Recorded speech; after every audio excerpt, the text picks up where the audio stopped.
Round 2 against the Pelicans. How well did the Nuggets do? Let's find out. You're watching CS 105.1, where I talk about sports with good vibes. Let's get it.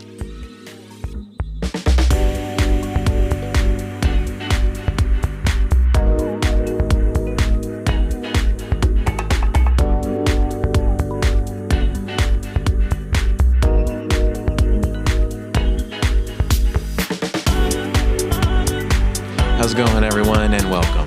I'm CS Chandler, here for another take of Nuggets basketball.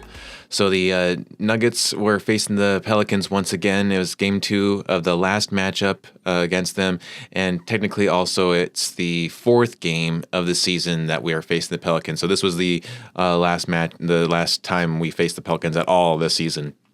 And the starting lineup was Nikola Jokić, Jamal Murray, Christian Braun, Michael Porter Jr., and Aaron Gordon was back in the lineup. Great to see him. He didn't have a great offensive game, but he really contributed defensively to the Nuggets' productivity in this whole night. So the Nuggets were wearing their 2025 City Edition threads. The Pelicans were wearing their red jerseys, and the final score 144-118. Nuggets got a win. Let's freaking go. Let's go, Nuggets. Love that they got the win, and they also get the season win overall, 3-1. It should be a sweep. Technically, if we're really being honest, they should have a sweep against them. That first matchup was a horrible loss. It was the first most embarrassing loss of the season until we faced the Wizards and then the Bulls. So if you say that the Nuggets had won all of those 3, if they had actually done their job right, then we should technically actually be in the second seed right now. But regardless, we are where we are, and the Nuggets got a win, a much-needed win. This is the 4th straight win for the Nuggets on a roll here. Let's keep the momentum going. So let's break down the game, right? The Nuggets controlled the tip, but both teams were kind of unable to convert points until finally Zion, a minute later, scored a driving to the rim, a strong drive to the rim, rather, for the first points of the game. The game stays tight, eventually knotted at 12, back-to-back, just going back and forth. The teams keep on tying it. MPJ finally got fouled, prompting Coach Malone to take a timeout, the first timeout of the game, actually. Both teams then trade buckets until CJ McCollum, who is a problem for us tonight, knocked down a 3, giving the Pelicans a 26-23 lead and forcing another timeout from Malone. Out of the break, though, Jokić immediately responded with a 3, followed by a stellar defensive play from Zeke that caused a turnover and allowed it to kick it over to Strother, who sinks a 3, followed by another 3 from Jokić. So it was raining threes from the Nuggets tonight, especially in that first quarter, and pushing the Denver ahead by 6. Forcing the Pelicans into a timeout of their own. In the final moments of the quarter, though, it was probably the worst part of this game, I would say, happened at the end of this quarter, because we were up by 6. And then it slowly, our lead got evaporated from us because Jokić attempted a full court pass with 2 seconds left on the clock, and he tries to throw it all the way down the court. It doesn't go anywhere. It just goes right out of bounds. And because he was throwing it from one end to the other end and went out of bounds, and it didn't even touch the inbounds part, it's technically then rewarded to the Pelicans on that side that he threw it from. So the Pelicans started off already on their side of the court, and Hawkins got fouled by Strother at the 3-point line, putting him on the line for 3, makes both of them, and he ties the game. We were up, and because of stupid plays, they were allowed to tie the game. So that first quarter was tied. The second quarter began with Zion Williamson scoring a quick layup, but Jamal Murray answered back with a layup of his own. The lead shifts back and forth several times before the Pelicans managed to build the 4-point cushion.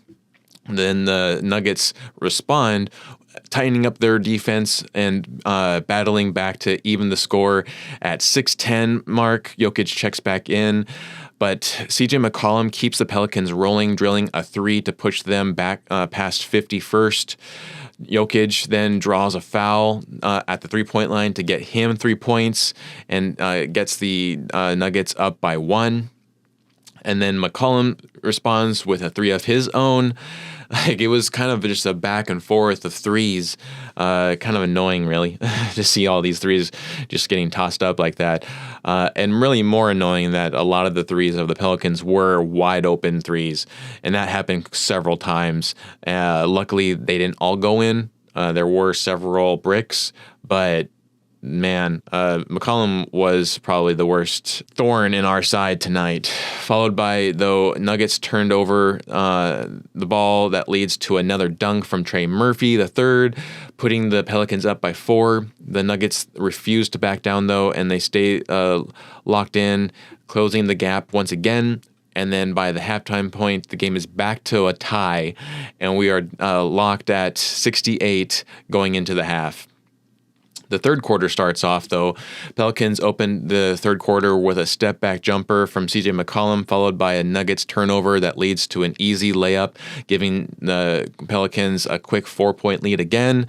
The Nuggets then responded. This was awesome. They responded in fashion, erupting with an 11-0 run, capped off by a three from Christian Braun, who had an amazing night tonight, forcing the Pelicans to call a timeout. Out of the break, though, the Pelicans missed the bucket, or their chance for a point, and the Nuggets extend their lead with a layup to 9 points. And then CB gets an awesome steal, kicks it over to MPJ, who sinks in a three, pushing the lead to 11. And then MPJ stays hot, continuing a pour in buckets as Nuggets surge ahead by 13. MPJ is having himself an amazing week right now. Murray then picks off a pass and finds Jokić for a layup, making Nuggets the first to 100, and the Nuggets dominated that quarter, outscoring the Pelicans by 45 to 27. An amazing quarter. It was like one of our best quarters of the season. Fourth quarter.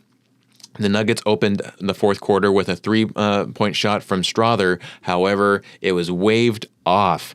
The refs waved it off and called it an offensive foul for Strother kicking his leg out. They don't ever call it on any other team except for the Nuggets, it feels like. Like, Strother and Michael Porter Jr. both have that kind of little leg that kicks out, and it can cause some issues sometimes. Luckily, they don't call it all the time on MPJ, but he has been called on with that foul several times before. So it's always really worrisome when you see them going up for the three, and they kind of do like a jump back, and they kick their leg out, and it just can not go in their favor. And right now, Strother got the end of that. So then the Pelicans take advantage of this on the other end, scoring the first points of the quarter with a layup. Aaron Gordon powers through the defense for a layup of his own to get the Nuggets' first bucket of the quarter. And then Strother follows up with a layup to extend the Nuggets' lead by 20. MPJ continues his dominance by tipping in a missed bucket to reach 39 points, tying his career high from a game in 2021 against the Rockets. Jokić draws a foul, but doesn't get the continuation call, forcing Malone to bring in the reserves at the end of the game here, which was unfortunate because he was so close to getting another triple-double, and both him and Michael Porter Jr. were so close to having 40-plus points tonight. It was a really awesome game for both of them. So Malone calls in the reserves, and they actually held their own, you know. I would say a lot of Nuggets Nation, we think that we have a G League reserve, that like the worst of the worst. But this was kind of a reminder that we're not the only ones with horrible reserves. There are other teams that have kind of worse reserves than ours, and they had themselves a good night. Ours did. So they were able to maintain that big lead, and they actually extended it. So the Nuggets stayed in control, outscoring the Pelicans in the fourth, 31-24, and again, winning final score 144-118. Let's freaking go, Nuggets. We're going to get into stats right after this. Hey everyone, let's talk sound quality. Imagine having pro-level audio that's easy to set up, flexible, and sounds incredible. That's the Røde Pod Mic USB. It's got both USB and XLR connections, so whether you're recording solo at home or in a full studio setup, you're covered. And get this, the built-in DSP effects let you adjust the sound with zero lag. You get that deep, smooth broadcast tone right out of the box. It's versatile, powerful, and basically makes your voice sound like pure gold. And we're back. All right, so stats here. We have Michael Porter Jr. He played 36 minutes tonight, made 39 points, 12 rebounds, so he got a double-double, an awesome double-double. 4 assists, 3 steals, 16 for 23 from field, 5 for 9 from three-point, 2 for 2 in free throws, 3 turnovers, 1 personal foul, was a plus 23. Aaron Gordon, again, didn't have a great offensive night. He played 30 minutes, which, again, that's typically what they are keeping him at right now with his injuries. So 30 minutes, and he had 7 points, 4 rebounds, but 12 assists. Pretty awesome. He definitely tried to find the open man tonight. 1 steal, 1 block, 2 for 9. From field, 1 for 4 from 3, 2 for 2 from in free throws, 0 turnovers, 2 personal fouls, was a plus 17. Nikola Jokić played 35 minutes tonight. So let me see here just real quick. I believe Michael Porter Jr. was the Nugget with the most amount of minutes tonight. Behind him were Nikola Jokić and Murray, who played both 35 minutes each. So Nikola Jokić, 35 minutes, 38 points, 8 rebounds, 10 assists, 1 steal, 1 block, 15 from 20 for 28 from field, 5 for 13 from 3. He just kept on trying to work on his 3-point shot tonight. I feel like this was like a 3-point practice game for Jokić. 13 attempts, only 5 went in, so 38% there. He's usually a lot better than that, but he's had a little off time with 3 points.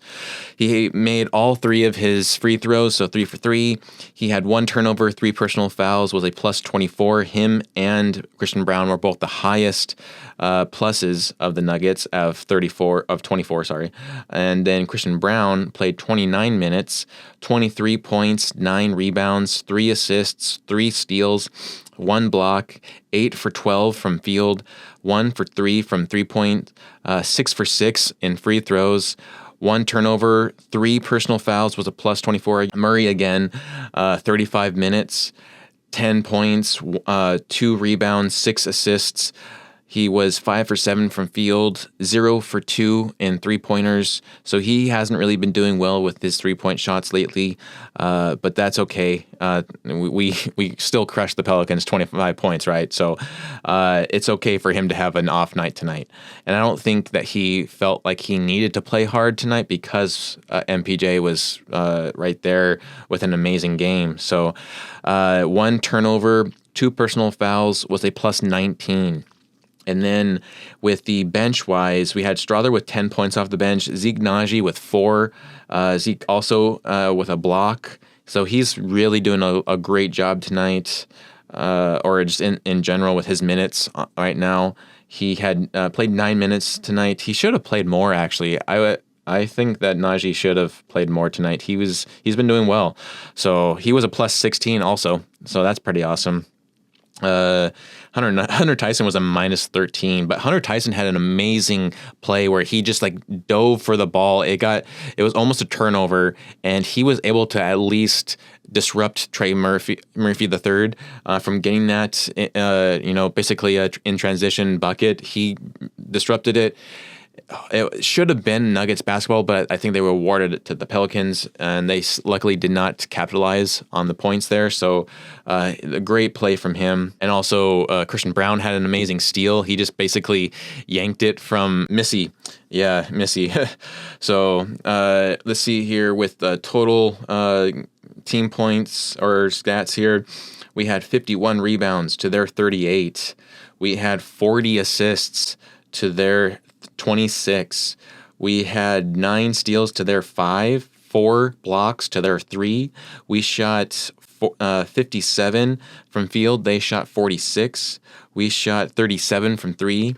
They shot 34. So that right there, holding them down on their 3-point attempts. They weren't able to make the same amount of threes that they were the other day on Monday.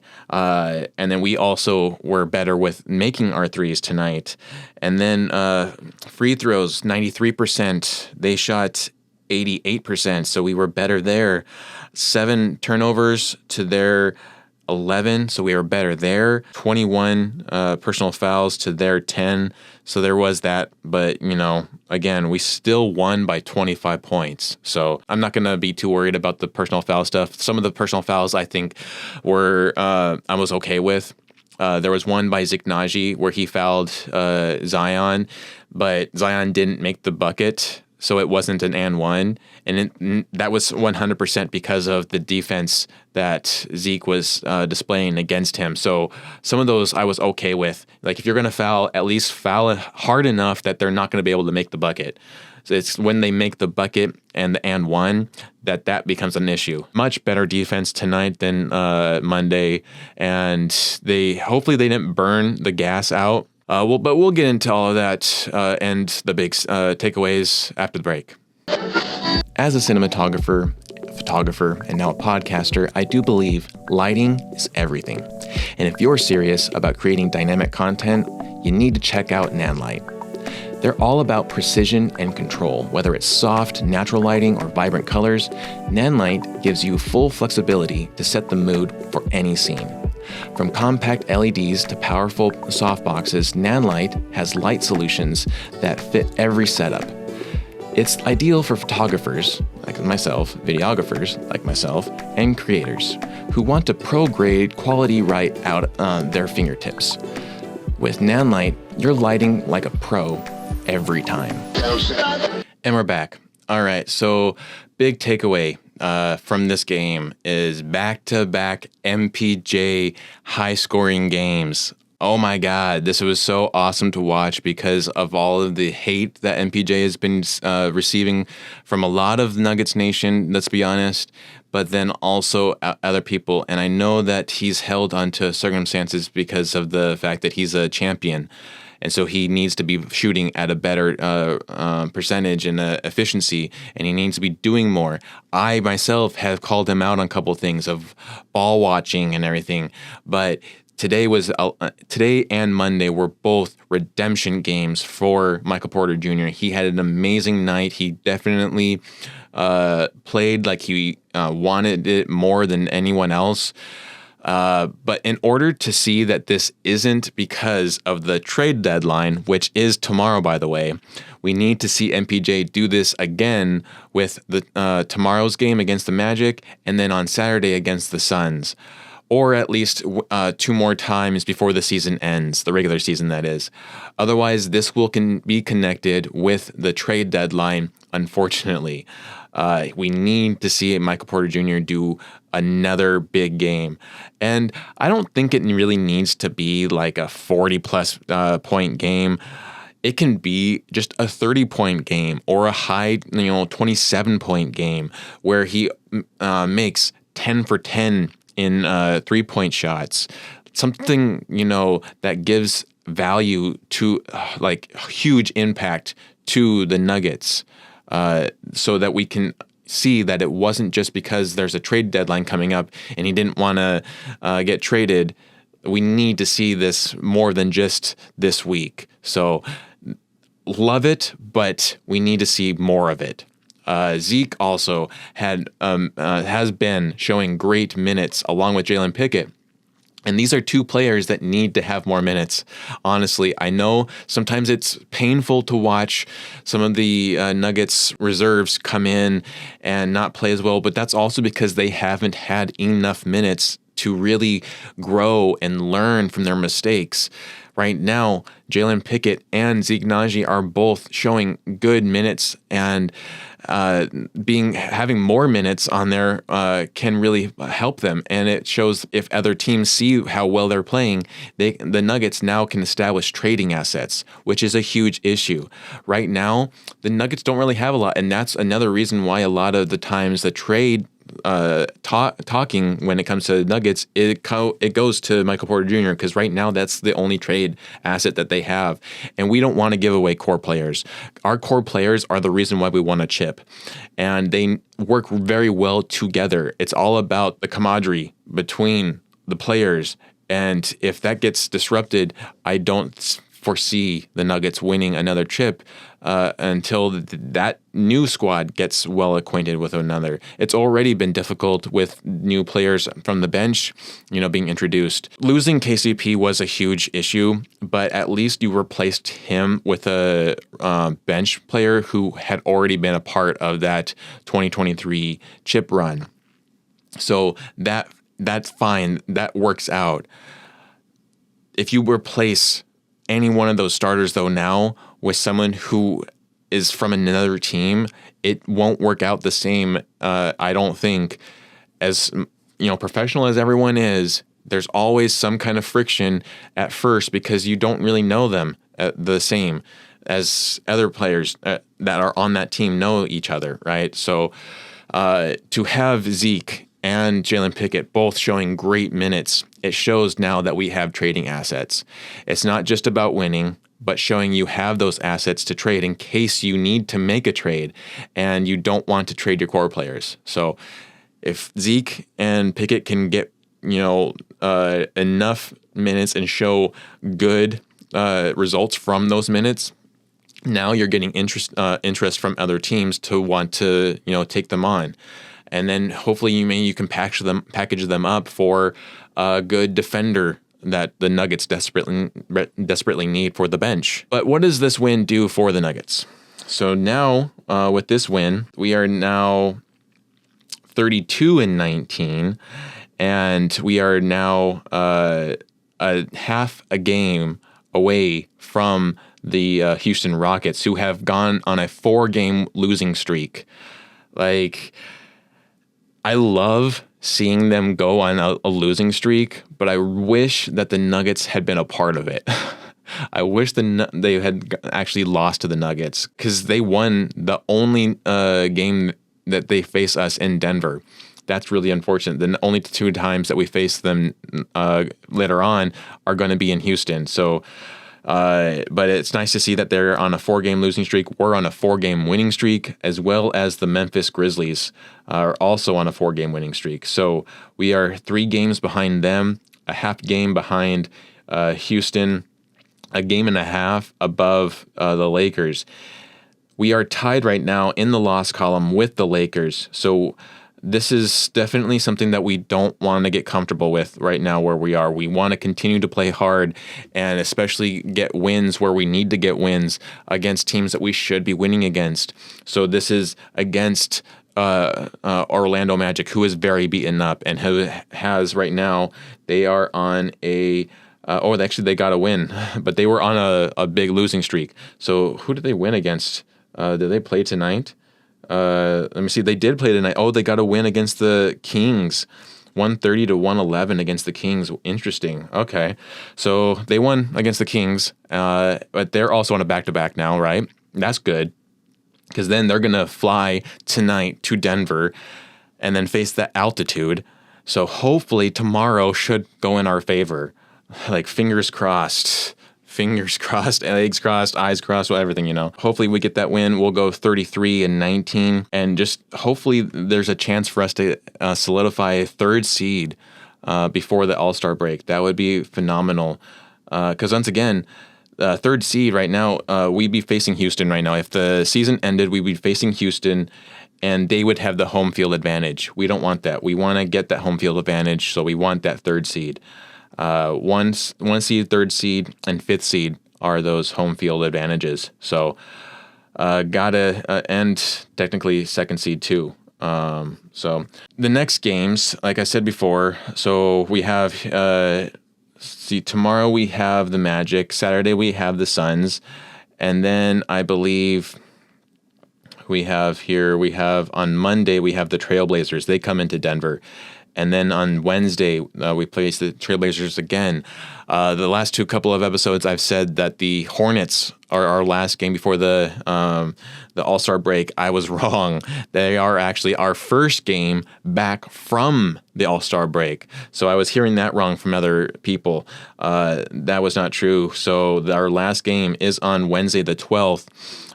Facing the Trailblazers before the All-Star break. Once again, I will be going live on the 15th from the practice game of the All-Stars. So I'll try to get some, video of that. And if any of you have any questions or want to know what's going on there, I'll be able to answer that stuff. So make sure to lock in for that.